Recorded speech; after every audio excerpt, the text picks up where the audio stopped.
Well, the economy, as we spoke earlier, it's really got hit. It got hit hard, especially the economy in Grand Bahama.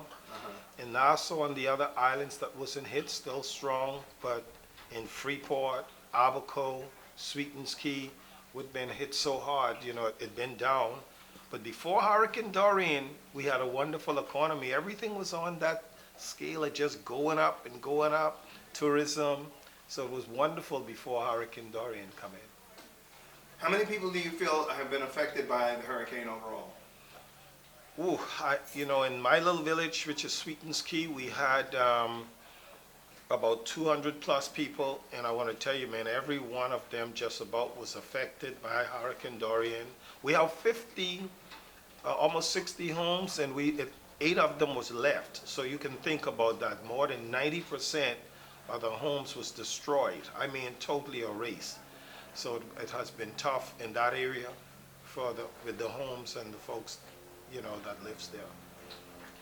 As health-wise, what have been the effects of the health on the population here in general? Well, I think our government has been doing a great job in working along with those from the U.S. and other countries who came in to give us support.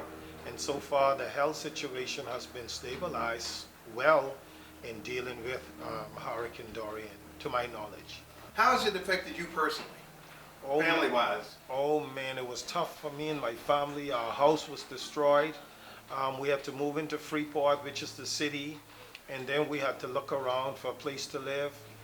And my family is still in Freeport as I speak. Haven't got much help as yet, but I believe with the help of God it will come. But yeah, we were devastated as well. Okay, I understand that the fishing industry and the tourism industry has been impacted, pretty hard. Yes, that is correct. Most of the fishermen lost their boats, their engines, and of course their traps that we call condos that we put in the water to catch lobster. All of those things is gone. It's gone. And it's painful for those fishermen and myself as a fisherman as well, who lost 2 engines during the hurricane. My boat was destroyed. So yeah, it was painful. It still is painful. But I believe with the help of God and the good folks throughout the world who helping us, I believe something would happen for us moving forward with this future. Well, for Sweetens Key, our challenge right now is to get back into the homes. Fishermen get their boat and engines.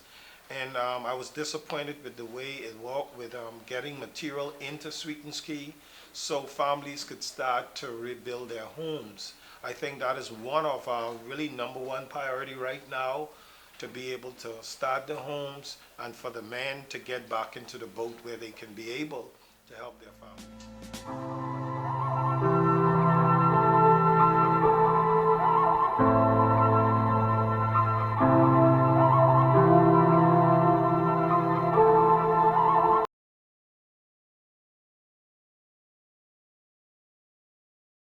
William Pender. Well, I own the ferry service between Abaco and Grand Bahama. Oh, I've been doing about 30 years now. It's a family business. I really started really on my own by going back and forth, trying to help the people between Abaco and Grand Bahama. I started out with running charters back and forth, and it just grew and grew. And one day I said, you know what? I'll just do it as a ferry business, which runs it 7 days a week, 365 days a year.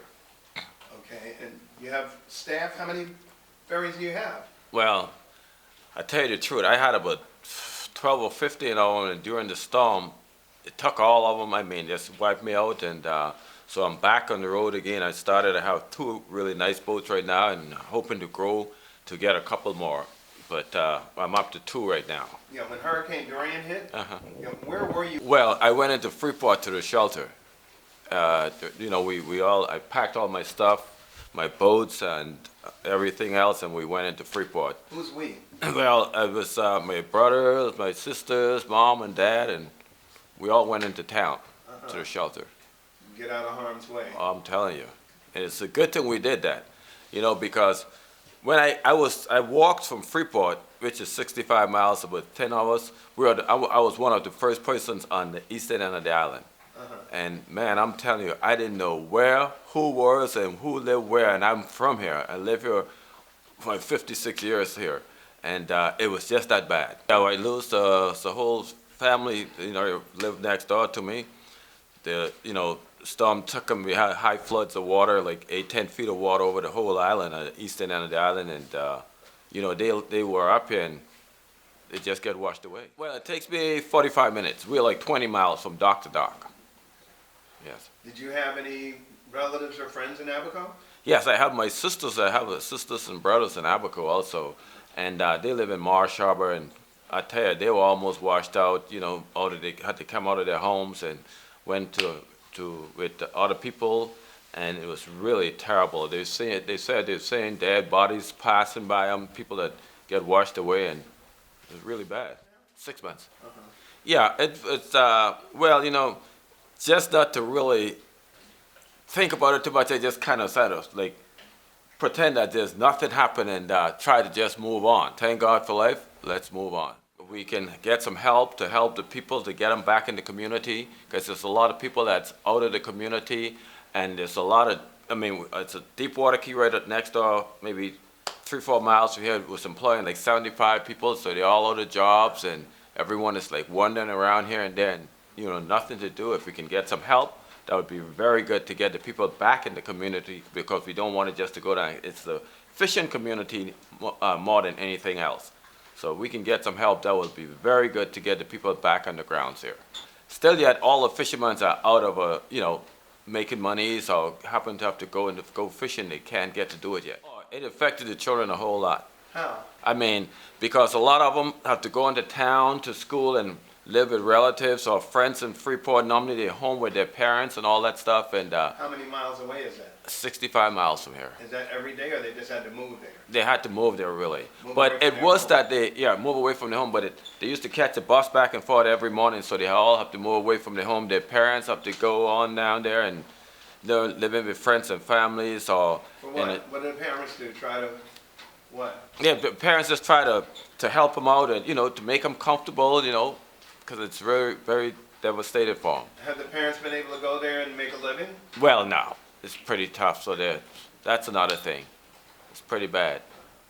So they all is just hanging on and hoping that something will happen, that they can get back home and maybe start their life all over again. Because back in Freeport has been down the drain for a while. There's not much going on there.